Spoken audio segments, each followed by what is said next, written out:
One thing I've always loved about Nintendo games are the copious amounts of secrets that they include for you to find on your playthrough, some of which can be easily missed due to the developers hiding them very well. This is exactly what today's video is going to be about, where we're going to look at some of the weirdest secrets from across the Mario series, put in there for the most experienced gamers to find, including a few strange ones that I guarantee that you've never seen.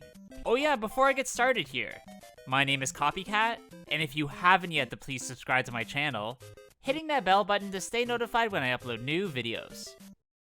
The very first game to be released in the franchise was Super Mario Bros. For the NES, which only has one strange secret that's pretty vital in speedrunning the game in wall jumping.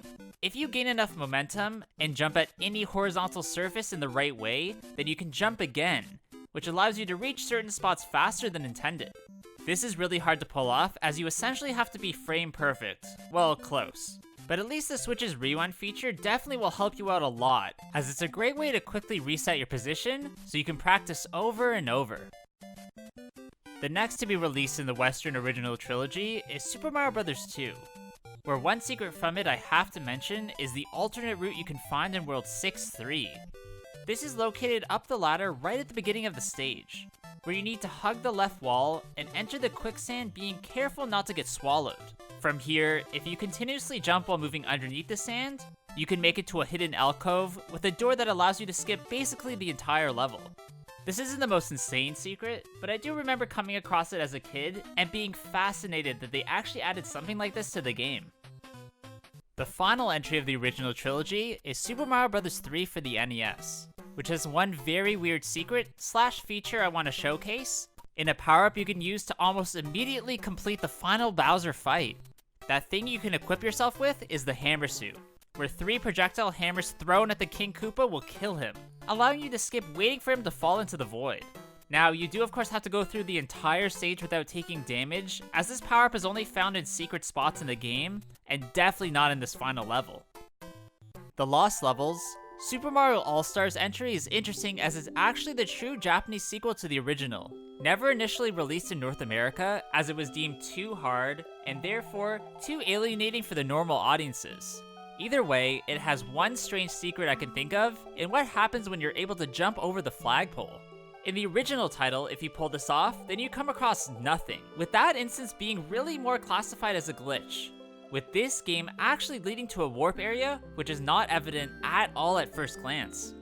This is only a thing in World 3-1, and even odder is that it's a wrong warp, meaning that if you do happen to find this super secret area, then you'll actually travel backwards to World 1, which is really just a hindrance. The very first handheld game in the series was Super Mario Land for the Game Boy, which has one secret feature that many may not have known about, where if you do something specific, you can continue the game even after losing all your lives.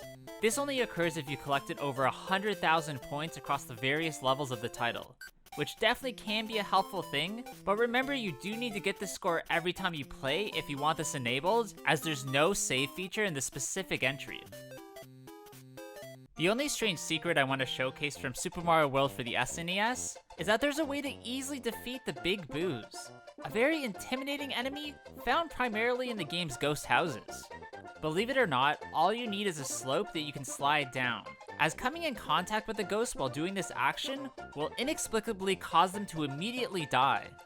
Which is confusing, as it's not apparent if this is something that was intended or was a developer mistake, but let me know what you think in the comments below.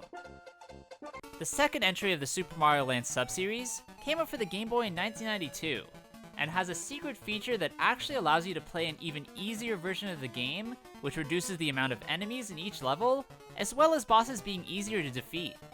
All you have to do to enable this is press select in the file select screen, where Mario will turn into a small form and the words easy mode will appear. You then just need to enter the pipe, and you'll be put in this less challenging world in an already sort of easy game, so this doesn't make much sense. The very first 3D game to be released in the franchise was Super Mario 64 for the N64, which has a couple very weird secrets I want to show off, which all involve the baby penguin in the Cool Mountain course. First off, if you go on your belly at the top of the mountain near the baby penguin, then it will hilariously copy you, maybe meaning you've imprinted on this youngling as he's been away from his mama for way too long. The other instance actually takes place after you've returned that penguin to his mother, where if you then remove it again, she will go crazy, trying to attack you for stealing her baby. This isn't anything too insane, and more of an angry look than anything else, but it's still a strange thing to see. The next game to be released was Super Mario Sunshine for the GameCube, where again I have to mention the strange book that can be found in the 8 red coin bottle of Noki Bay.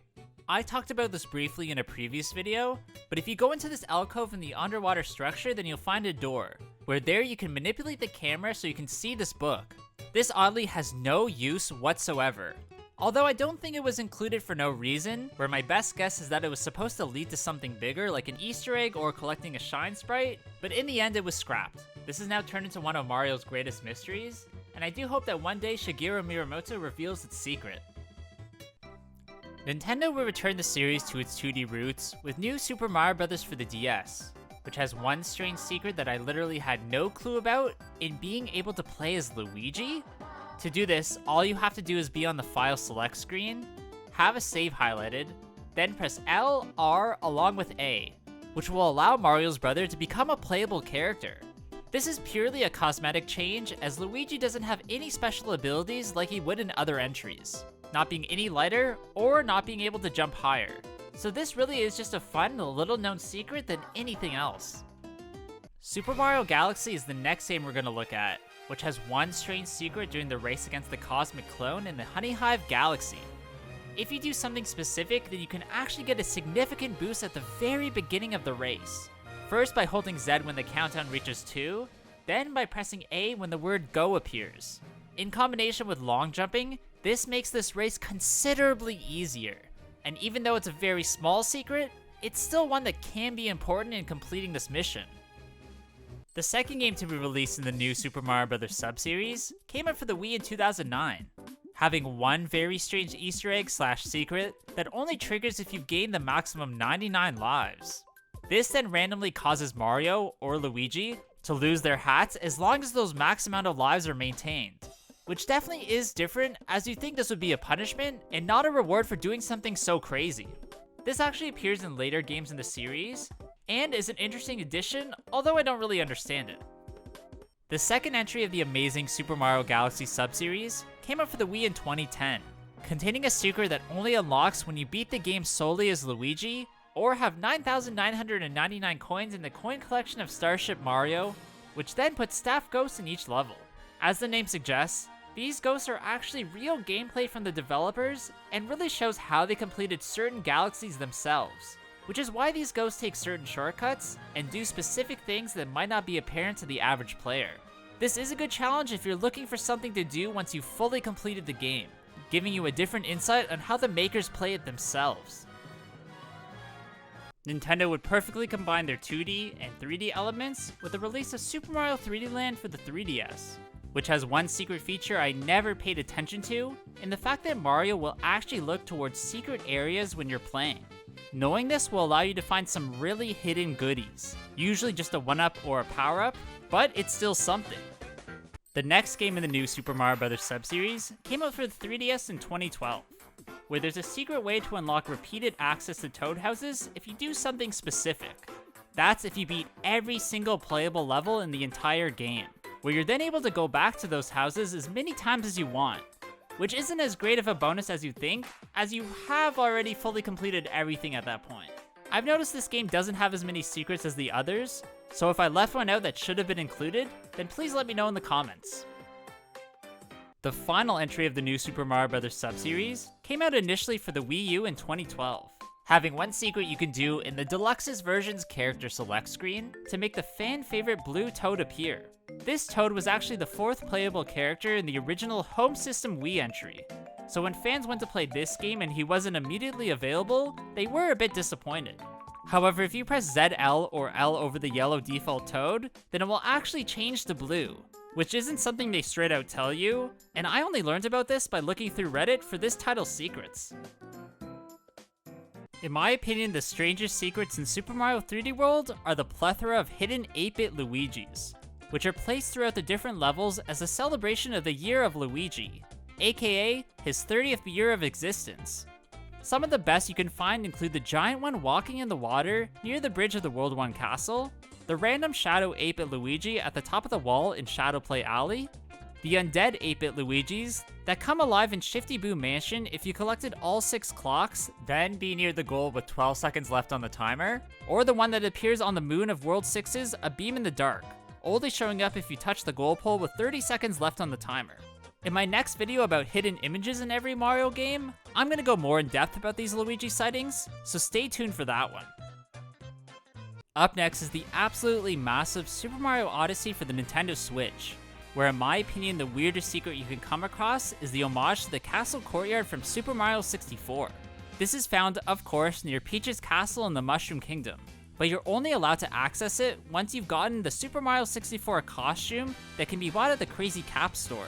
What's really strange about this one is the fact that there's not really much to do here, but at least they kept the star statue with the L is real Easter egg, which is a nice touch and does bring back memories. The final title we're going to look at in this video is the Bowser's Fury game mode, that was released alongside the re-release of Super Mario 3D World for the Switch, where by far the weirdest secret from it is the one that turns Bowser Jr. into his cat form. This is just straight up odd, and only occurs once you fully 100% completed the game by collecting all the cat shines and defeating Giga Cat Bowser. I'm also thinking of making a completion rewards in every Mario game video, so leave a comment below if that's something you're interested in. Alright, that's gonna be it for today's video, guys. I really hope you did enjoy this one. If you did, please leave a like, comment below what you thought about it, and of course subscribe to my channel. Also, please go follow my Instagram at CopyCatGamer. There I upload some cool clips and items from my collection that you won't see anywhere else. Hope you guys all have a good day, and I'll see you all in the next one. Bye!